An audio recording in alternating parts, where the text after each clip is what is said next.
I'm Joey Bondoc, Head of Research at Colliers Philippines, and today we will be having our first podcast on REIT. There's been a lot of interest on REIT here in the Philippines. The law was passed in 2009, and a lot of developers are planning to tap REIT. Now, with the government being more active in attracting private sector investment, property firms should also explore possible private public partnership projects that cover hospitals and toll roads, as these assets meet the requirement to generate recurring income. With the successful launch of Ayala Land REIT, we're keeping a close eye on the market to see which developers follow suit. The Philippine REIT landscape can now truly develop, which should entice homegrown developers such as those in Cebu and Davao to participate in this new capital fundraising option.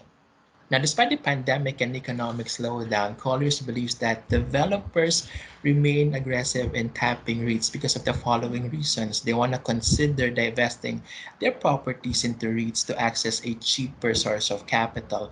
They use REIT proceeds to renovate and reposition assets such as offices, malls, and warehouses. They also tap REIT and use the proceeds to develop integrated communities in key areas outside of Metro Manila, and they set aside a portion of those REIT proceeds to acquire properties in reclaimed areas. Lastly, developers use REITs as a benchmark for valuing assets. Joining me today for our REIT podcast are my colleagues from Colliers Philippines. We had the head of valuation, Paul Ramirez. Hi, Paul.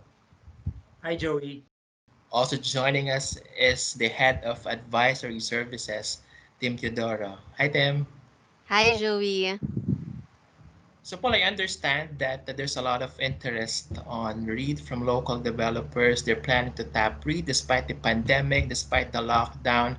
And how has your team, the valuation team of Colliers Philippines, assisted your clients? And can you walk us through the process of what you do and how you support these clients? Interesting question, Joey. So, actually, it all boils down from the requirement of the IRR, wherein it stipulates that a property valuer is one of the major requirements.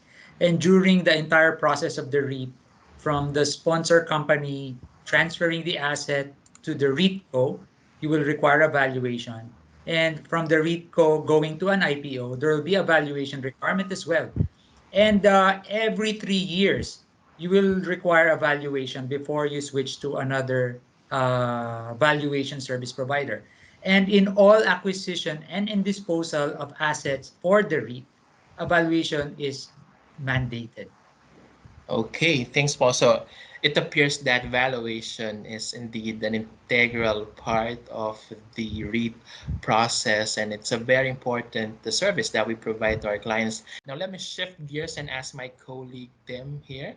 Tim, the advisory services of Colliers Philippines has been helping clients with their REIT requirements. Can you walk us through the process of the type of assistance that you provide developers planning to tap REIT? One of the requirements of the REIT IPO is an industry study, and this is where we come in. The industry study helps the investors understand the market conditions of the specific real estate industry. It helps them forecast demand and supply and feeds into their analysis on the possible returns of their investment. So it's critical that these industry studies be data driven and contain reliable insights on the industry that are relevant and aids investors make decisions. So let me pick my colleagues' brains here. Among the concerns now is despite some uncertainties in the market, developers remain bullish with their REIT plans. What do you think is behind this optimism and why do developers remain aggressive with their REIT plans? Let me take that question first, Joey. So, the first reason a company goes into REIT is first capital raising. But in this VUCA market, I think the reason for going into REIT is they want to be the first mover in this fledgling industry in the Philippines. Thanks, Paul. How about them? Insights on why developers remain bullish with their REIT plans? I think because fundamentally the REIT product is still quite relevant in the market today, even in the pandemic. I think in our previous knowledge briefing slides, we showed that the industrial and the office markets are also quite resilient, given the current conditions. So right now, what's being offered in REIT are the offices, and these are usually, you know, companies that are buildings that are already established with recurring incomes and fixed tenants already. So they have some sort of security on the income flow in the coming years. Also, there are other sectors that can still be tapped, that has potential, but particularly logistics. So that particular sector is quite resilient given the rise in e-commerce sites activity. So, Paul, it's interesting that Tim mentioned there are other asset classes that can be divested into REIT, warehouses, logistics being one because of the thriving e-commerce in the market. Do you see other asset classes, properties that are viable for REIT listing? Other assets that can be considered in a REIT are income producing assets. But given the conditions nowadays, it will be very hard to start a REIT. But developers can already start planning once the market has already improved and recovered.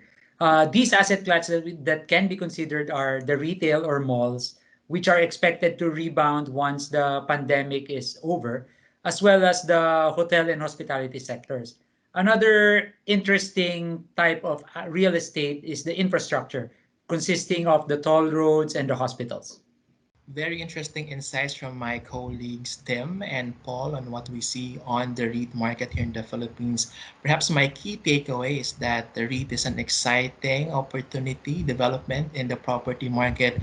Aside from democratizing wealth, a lot of developers are tapping REIT because they want to raise funds and develop outside of Metro Manila despite the pandemic. We see opportunities for office and logistics, warehouses, and we're really excited with the developments in the REIT market moving forward. And we're even excited also in assisting developers as they plan to fulfill their REIT requirements. Now, if you'd like to learn more about the REIT and reach out to us, please visit philippineread.colliers.com. And if you want to download reports on REIT, data supported insights and recommendations, please download our reports. We are active on social media. We're on Facebook, Twitter, LinkedIn, and Instagram.